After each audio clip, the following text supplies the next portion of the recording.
सर्वांना नमस्कार. मास्टर विशाल सर या तुमच्या आमच्या यूट्यूब चॅनलवरती सहर्ष स्वागत.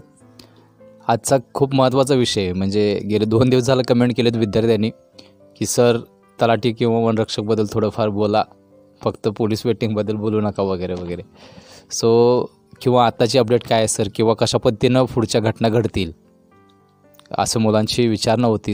त्यांना परत त्याच्यासाठी हा व्हिडिओ असेल आणि बाकी एकंदरीत जी भरती करतात मुलं त्याच्यासाठी सूचना असेल. व्हिडिओ शेवटपर्यंत बघायचा आहे. व्हिडिओवरती जे विद्यार्थी पालक नवीन असतील त्यांना सूचना आहे, जाता जाता सबस्क्राईब करायला विसरू नका. कारण की 2024च्या भरतीला जेवढ्या काही भरती चालू होतील त्या भरतीसाठी हा चॅनल खूप महत्त्वाचा असेल. ओके. खूप महत्त्वाचा विषय सर की तलाठीचं काय होणार, निकाल कधी लागणार, किंवा कोर्टात केसेसचं काय होईल, किंवा दिनांक किती दिले वगैरे वगैरे. आत्तापर्यंतची जी अपडेट आहे ती तुमच्यापर्यंत कळवतो आणि त्यानंतर पुढं काय होणार किंवा निकाल कधी लागतील वगैरे हे नंतर बघूया आपण. जी माहिती आहे ती पहिलं आपण रीड करू आणि त्यानंतर आपण काय करूयात, पुढच्या जी माहिती आहे टोटल ओव्हरऑल ती नंतर आपण सांगूयात. भूमी अभिलेखा विभागाचा निर्णय जाहीर. तलाठी भरती परीक्षेत प्रश्नसूचीवर मागवण्यात आलेल्या आक्षेपांनुसार तब्बल 114 प्रश्न चुकीचे असल्याचे स्पष्ट झाले असून 32 प्रश्नांचे पर्याय बदलण्यात आलेले आहेत. या चुकीच्या प्रश्नांसाठी पूर्ण गुण देण्यात येणार असल्याची माहिती तलाठी परीक्षेच्या राज्य समन्वयक सरिता नरके यांनी दिली. राज्यात 4,446 तलाठी पदांसाठी परीक्षा घेण्यात आली. त्यासाठी 10,41,713 अर्ज प्राप्त झाले होते. प्रत्यक्षात 8,64,960 उमेदवार परीक्षेला बसले होते. अर्जांची संख्या जास्त असल्याने भूमी अभिलेखा विभागाने ही परीक्षा 3 टप्प्यात आणि दिवसातील 3 सत्रात घेण्याचे निश्चित केले होते. त्यानुसार पहिला टप्पा 17 ते 22 ऑगस्ट, दुसरा टप्पा 26 ऑगस्ट ते 2 सप्टेंबर, तर तिसरा टप्पा 4 ते 14 सप्टेंबर राबविण्यात आला. त्यासाठी परीक्षेची एकूण 57 सत्रे घेण्यात आली होती. मागं आपण ज्यावेळी स्टार्टिंगला ही बातमी किंवा हा विषय झालेला त्यावेळी मी तुम्हाला सांगितलेलं होतं एकूण 57 सत्रात पेपर झाले होते. उमेदवारांना आक्षेप नोंदवण्यासाठी 28 सप्टेंबर ते 8 ऑक्टोबरपर्यंत कालावधी दिला होता. त्यानुसार 2,831 प्रश्नांवर 16,205 आक्षेप प्राप्त झाले होते. यापैकी 9,072 आक्षेप मान्य करण्यात आले, म्हणजे जवळजवळ 70% आक्षेप मान्य करण्यात आले. लक्षात ठेवा. त्यात 146 प्रश्नांचा समावेश होता. त्यातील 32 प्रश्नांचे प्रश्नसूचीत पर्याय बदल करण्यात आले, तर 114 प्रश्न किंवा उत्तरे चुकीचे असल्याचे स्पष्ट झाले. ही अपडेट आहे न्यूजची. आणि त्यानंतरचा दुसरा जो आहे महत्त्वाचा, त्याच्याच खाली आहे एक टॅगलाईन, अंतिम निर्देश आल्यानंतरच यादी जाहीर. हा जो पॅसेज आहे हा खूप महत्त्वाचा आहे. तो पहिला बघूयात काय सांगतोय. पेसा क्षेत्रातील जागांबाबत अद्याप सामान्य प्रशासन विभागाकडून निर्देश आलेले नाहीत. भूमी अभिलेखा विभागाने गुणसूची तयार केली असून अंतिम निर्देश आल्यानंतरच ती जाहीर केली जाईल. अंतिम निर्णय आल्यानंतरच ती जाहीर केली जाईल. त्यानंतर निवडसूचीही प्रसिद्ध करण्यात येईल असेही त्यांनी स्पष्ट केले आहे. तुम्हाला यातून काय कळालं असेल परत सांगतोय. वरचा जो पॅराग्राफ होता त्याच्यामध्ये पूर्ण जेवढे काय एक्झाम किती जागा होत्या किंवा किती वाढल्या आणि किती सत्रात पेपर झाले, किती शिफ्टमध्ये पेपर होते, त्यानंतर बाकी सगळं सांगितलं.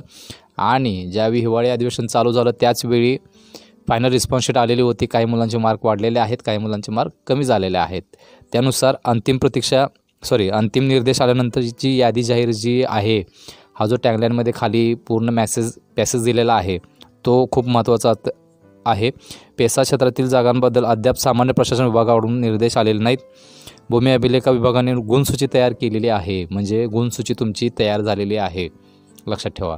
म्हणजे पुढं आता काय होणार, अंतिम निर्देश आल्यानंतर ती जाहीर होणार आहे. म्हणजे जे काही कोर्टामध्ये मॅटर आहे त्या कोर्टाचा निकाल लागल्यानंतर फायनली जो काही तुमची गुणसूची आणि त्यानंतरच तुमचं फायनल कट ऑफ किंवा तुमची निवडसूची ही लागणार आहे, याची नोंद घ्यायची आहे एकंदरीत, असं त्यांनी स्पष्ट केलेलं आहे. हा न्यूज आहे. ही न्यूज तुम्हाला मी सांगितली.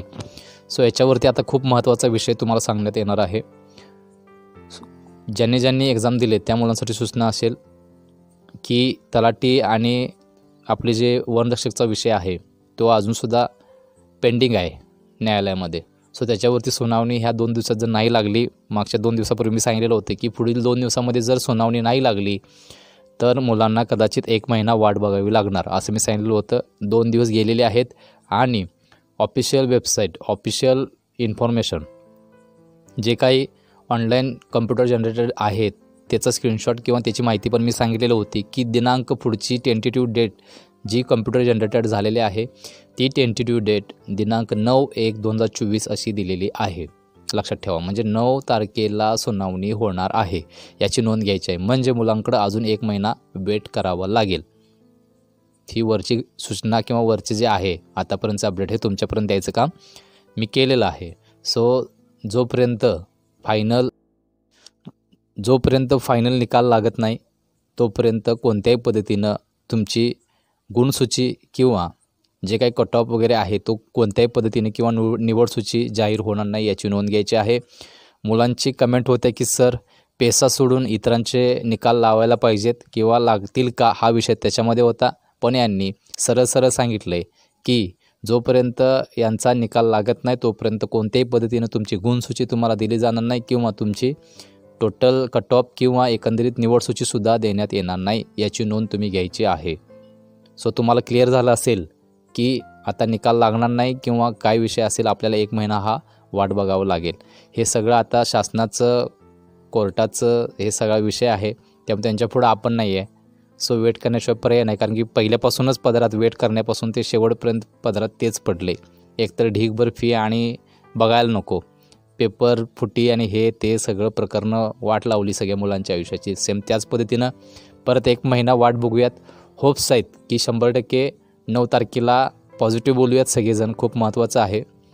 9 तारखेला तर निकाल लागावा कोर्टाचा आणि त्यानंतर 5-6 दिवसामध्ये आमची पुढची जी उर्वरित जी काही राहिलेली आहे प्रोसेस, ती प्रोसेस फास्टमध्ये व्हायला पाहिजे. दुसरी गोष्ट, काही मंत्री वगैरे आहेत त्यांना विद्यार्थ्यांनी कॉल केल्यानंतर असे उत्तरे भेटलेत की डेंजरस आहे. काही ग्रुपवरती, टेलिग्रामवरती किंवा ती व्हायरल झालेली आहे क्लिप, त्यांना विचारल्यानंतर ते सरळ म्हणतात तुम्हीच जाऊन विचारा वरती, तुम्ही सामान्य नागरिक आहात, जर आम्ही विचारलं तर आमचं पद धोक्यात येईल असं त्या क्लिपमध्ये डायरेक्टली व्हायरल झालेली क्लिप आहे. लक्षात ठेवा, म्हणजे ती आपली बाजू, जसं मी अगोदर बोललेलो होतो की सरकार असू दे किंवा मंत्री असू दे ना खासदार असू दे, तो आपली खुर्ची सांभाळून, आपलं पद सांभाळून, आपल्याकडे दिलेल्या जबाबदाऱ्या सांभाळूनच तो बोलत असतो. लक्षात ठेवा, हे परत एकदा सिद्ध झाले. वनरक्षकच्या मंत्री जे आहेत महाराष्ट्राचे, तुम्हाला माहीत आहेत, त्यांना कॉल केल्यानंतर ज्या काही घटना किंवा जे काही कॉल रेकॉर्डिंग जे व्हायरल झाले त्याच्यामध्ये सरळ सांगितले की तुम्हीच जाऊन त्यांना विचारा, तुम्ही सामान्य जनता आहे, तुम्हीच जाऊन विचारा, असं त्यांचं मत झालेलं. आम्ही विचारू शकत नाही म्हणे. मग तुम्ही पण सामान्य जनता आहे, तुमच्याकडे पद जर दिलं किंवा पद जर काढलं तर तुम्ही सामान्य जनताच आहे ना, तुम्ही पण आम्हीच निवडून दिले ना. सो आमचे मुद्दे तुम्ही विचारू शकत नाही का शासनाला किंवा कोर्टाला? का विद्यार्थ्यांना काय पण उत्तर द्यायचं किंवा त्या विद्यार्थ्याला उलट प्रश्न विचारला की तुम्हाला काय माहीत आहे का यातलं, म्हणजे असा अर्थ काय आहे? तो न्यायासाठी, आपल्या न्यायासाठी तुम्हाला रिस्पेक्ट देऊन फोन करतोय, तर सरळ उत्तर द्यायला पाहिजेत ना. विषय वेगळे आहेत टोटली. ते प्रत्येकजण आपले चेहरे सांभाळूनच बोलत असतात. हे परत एकदा सिद्ध झालं, जे मी अगोदरच बोललेलो होतो त्या पद्धतीनं. सो अशा पद्धतीनं निकाल हा 9 तारखेनंतर येणार. नवीन वर्षाच्या 9/1/2024 नंतर निकाल येणार. आता लगेच कोणतेही निकाल येणार नाही याची नोंद घ्यायची आहे. समजलं? आणि बाकी सगळं कालचा जो व्हिडिओ आहे, काल सकाळचा 200 कमेंट रीड करून त्यांना उत्तर देण्याचा प्रयत्न मी 35 मिनिटाच्या व्हिडिओमध्ये केलेला आहे. काल जे काही आपले रिस्पेक्टिव्ह विद्यार्थी असेल त्यांना सूचना आहे, ज्यांनी व्हिडिओ बघितला नाही त्यांनी जाऊन व्हिडिओ बघायचा आहे. समजलं?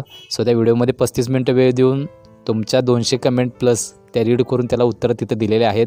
ज्यांची अजून पण शंका असतील ते 100% तुम्ही तिथं जाऊन कमेंट करायचे आहेत. ठीक आहे? ह्याच्या व्यतिरिक्त वनरक्षक किंवा तलाठी याच्याबद्दल पण काही शंका असतील तर ह्या व्हिडिओच्या खाली तुम्ही कमेंट करायचं आहे.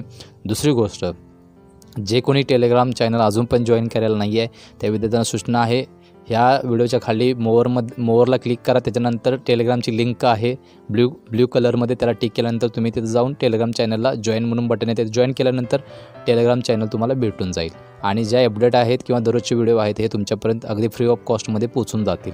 ठीक आहे. सो कुठलेही अपडेट तुमच्यापासून लांब न राहता तुमच्यापर्यंत पोहोचवण्याचा हा उद्देश आहे, म्हणून हे सांगितलं.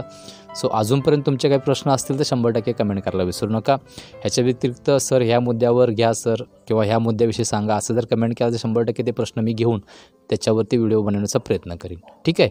सो जे नवीन असतील त्यांना सूचना आहे, 63% जे माझे अनसबस्क्रायबर आहेत ते व्हिडिओ सगळ्यात जास्त माझे बघतात. तुम्हाला माहिती मिळतेच, पण कंटिन्यू माहिती मिळण्यासाठी तुम्ही एक काम करा की सबस्क्राईब करायला विसरू नका, म्हणजे तुम्हाला नोटिफिकेशन पडत राहतील. नोटिफिकेशन पडल्यानंतर तुम्हाला कळतील की व्हिडिओ आलेला आहे, अगदी महत्त्वाचं असेल. अशा पद्धतीनं जे नवीन असेल त्यांनी सबस्क्राईब करायला विसरू नका. तुमच्यासोबत आपला चॅनल हा कायमस्वरूपी असणार आहे. 2024साठी खूप महत्त्वाचा चॅनल म्हणून आत्ताच सांगतो आहे.